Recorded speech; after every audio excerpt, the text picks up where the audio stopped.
জি আমি ঈশিতা গোপালগঞ্জ থেকে আসছি।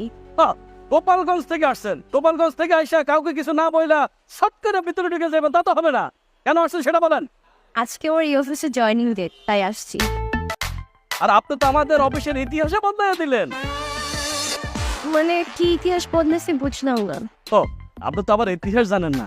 তাহলে শুনেন, আমাদের এই অফিস থেকে এ পর্যন্ত 4-5টা বুয়া বাইগা গেছে।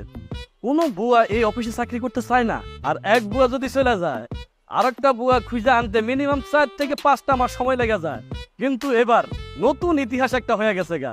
আপনার মতো একটা বুয়া খুঁজে আনতে মাত্র 3 থেকে 4 দিন লাগছে। তো এটা একটা ইতিহাস না? আপনি রান্না বান্না সবকিছু জানেন তো? আচ্ছা, আমি আপনারে মানে তোকে আমি আপনি করতেছি কেন? আমি তো তোর সিনিয়র, মানে সিনিয়র পোস্টে আছি। তুই তো আমাকে সালামই দিলি না। এই সালাম দে, দে সালাম দে। জি আমাকে বলতেছে। অবশ্যই তোকে বলতেছি, দে সালাম দে। জি আসসালামু আলাইকুম। আমি মানে এই রান্না বান্না ঠিক মতো জানিস তো? তাহলে শোন, এই অফিসে আমি সহ 21 জন স্টাফ আছি। সবাই খাওয়া দাওয়া শেষ করে যাওয়ার পরে আমি খাইতে যাই। সেই সময় যদি আমার খাবার ঠান্ডা হয় না, তখন কিন্তু তোর খবর আছে গয়া দিলাম। কথাটা যেন মনে থাকে। আপনি একটু ভুল করতেছেন। এই সরোজ মিয়া ভুল করতেছে? কি বলতেছে? আরে আমি সরোজ মিয়া মানুষের চেহারা দেখলে মানুষকে চিনে ফেলাই, আর তুমি বলতেছো আমি ভুল করতেছি।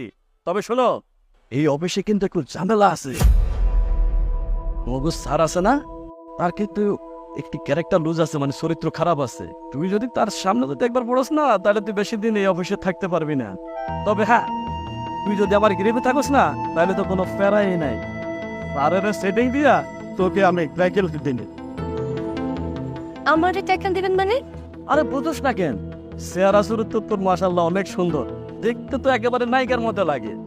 ওই যে আমাকে স্যার আছে না, ওই স্যারের বদনজরে তুই যদি একবার পয়রা যাস, তাহলে কিন্তু তুই কাইতে গেলি। তুই এই অফিসে বেশি দিন আর চাকরি করতে পারবি না। তো কোনো সমস্যা নাই। স্যারের বউয়ের সাথে আমার কিন্তু হট লিঙ্ক আছে, মানে ডাইরেক্ট কানেকশন।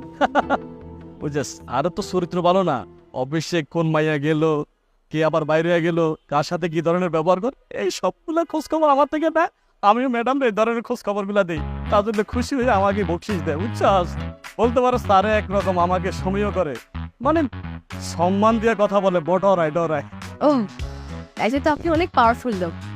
আচ্ছা সুরজ ভাই, আপনি কি বলতে পারেন এইচআরের রুমটা কোন দিকে?